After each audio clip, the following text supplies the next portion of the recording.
तो हेलो बच्चों, तो अपन देखते हैं क्या कक्षा 10 गणित अध्याय 8 त्रिकोणमिति का परिचय प्रश्नावली है अपने पास 8.1 का 5वां सवाल है। यहाँ पे दिया है क्या, यदि सेक थीटा बराबर 13/12 हो तो अन्य सभी त्रिकोणीय मितियों का अनुपात परिकलित कीजिए। यानी क्या करना है, सभी का मान ज्ञात करना है।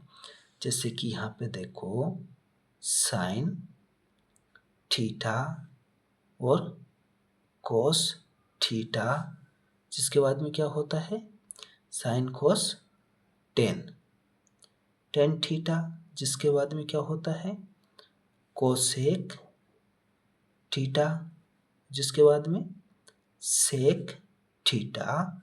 सेक थीटा का मान दिया है कितना 13/12, सेक का तो दिया है। और फिर क्या होता है कोट थीटा, क्या होता है कोट थीटा। इन सभी का क्या करना है मान ज्ञात करना है। तो पहले यहाँ पे देखते हैं अपन, देखो क्या दिया है, यहाँ पे हल लिखते हैं। क्या दिया है अपन को वो देखते हैं। दिया क्या है सेक थीटा बराबर कितना दिया है 13/12 दिया है। तो सेक का मान क्या होता है, जैसे लाल बटे कक्का से देखते हैं ना, तो क्या होता है सेक का कर्ण बटे आधार होता है। क्या होता है कर्ण बटे आधार होता है। तो यहाँ लिखेंगे कर्ण बटे आधार होता है। तो बराबर कितना है 13/12 है। तो यहाँ देखो ये क्या हो जाएगा कर्ण का मान हो जाएगा, ये आधार का मान हो जाएगा। अभी क्या चाहिए अपन लंब चाहिए। तो लंब कैसे निकालेंगे, यहाँ पे पाइथागोरस प्रमेय से, पाइथागोरस प्रमेय से, किससे पाइथागोरस प्रमेय से। तो पाइथागोरस प्रमेय क्या होती है, कर्ण का वर्ग बराबर किसका आधार का वर्ग प्लस लंब का वर्ग। ठीक है। तो यहाँ पे क्या कर्ण का मान कितना दिया है 13 दिया है, तो 13 का वर्ग करेंगे प्लस आधार का दिया है कितना 12, तो आधार का वर्ग करेंगे प्लस लंब नहीं दिया है तो लंब का क्या होगा वर्ग हो जाएगा। तो यहाँ पे देखते हैं क्या 13 का वर्ग कितना होगा 159 हो जाएगा। ठीक है। और 12 का कितना होगा 144 होगा प्लस लंब का ऐसा कैसे रहेगा। तो यहाँ से देखते हैं, देखो ये है ना 144, तो ये इस इधर चला जाएगा पक्षांतर करके, तो 159 माइनस के कितने होंगे 144 हो जाएंगे और बराबर क्या हो जाएगा लंब का वर्ग।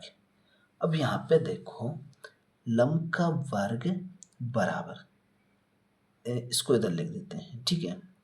तो 44 में से 159 में 59 नहीं 69 में से 144 घटाएंगे तो कितना बचेगा, कि देखो 9 में से 4 कम करेंगे तो 5 बचेगा, 6 में से 4 कम करेंगे तो 2 बचेगा और 1 में से 1 हट जाएगा तो 0 हो जाएगा।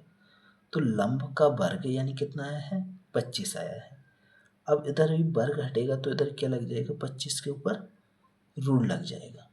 अब 25 में से बाहर क्या निकलता है, तो 25 में से बाहर क्या निकलता है 5, तो लंब का मान कितना हो जाएगा 5, लंब का मान कितना हो जाएगा 5। तो अब यहाँ पे देखो कि साइन का मान क्या होता है, साइन का मान क्या होता है, तो साइन का होता है क्या लंब बटे कर्ण। क्या होता है लंब बटे कर्ण, क्या होता है लंब बटे कर्ण। तो यहाँ से लंब का मान क्या है 5 है और कर्ण का मान कितना हो जाएगा, तो कर्ण का मान कितना है 13, तो ये क्या हो जाएगा 15/13 हो जाएगा। अब कोस का मान क्या हो, कोस का सूत्र क्या होता है, तो कोस का होता है आधार बटे कर्ण। क्या होता है आधार बटे कर्ण होता है। तो यहाँ पे देखो आधार का मान कितना है 12 और कर्ण का मान आधार बटे कर्ण, तो कर्ण का मान है 13, तो ये क्या हो जाएगा 12/13 हो जाएगा। कितना होगा 12/13 हो जाएगा। ठीक है, अब यहाँ पे देखते हैं अगला। तो 10 का क्या होता है? 10 का क्या होता है? तो 10 का होता है लंब बटे आधार। क्या होता है? लंब बटे आधार। तो यहाँ लिखते हैं क्या? लंब बटे आधार। तो ये होता है लंब बटे आधार। ठीक है, तो यहाँ पे लंब कितना है?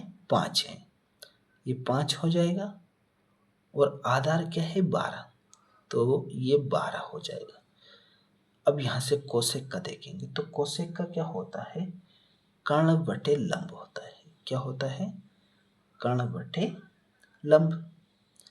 कर्ण बटे लंब होता है, तो कर्ण कितना है? 5 है, और लंब कितना है? कर्ण कितना है? 13 है। 13 है कर्ण। ठीक है, कर्ण कितना है? 13, और लंब कितना है? 5। तो ये क्या हो जाएगा? 13/5 हो जाएगा। सेक का दिया ही है। अब कोट का क्या होता है? कर्ण का उल्टा होता है।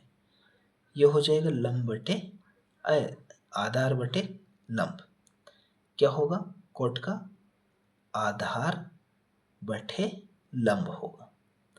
तो आधार बटे लंब होगा, तो आधार क्या है? आधार है 12, और लंब कितना है? लंब कितना है? 5, तो ये 12/7 हो जाएगा। ठीक है, तो ये समझ लिया अपन ने कौन सा? 5वां सवाल समझ लिया। जैसे इसके सभी का निकालना आता है, तो सभी का निकाल दिया अपन ने। तो ये हो गया कौन सा? अपना 5वां सवाल कंप्लीट हो गया। इसका अगला देखते हैं।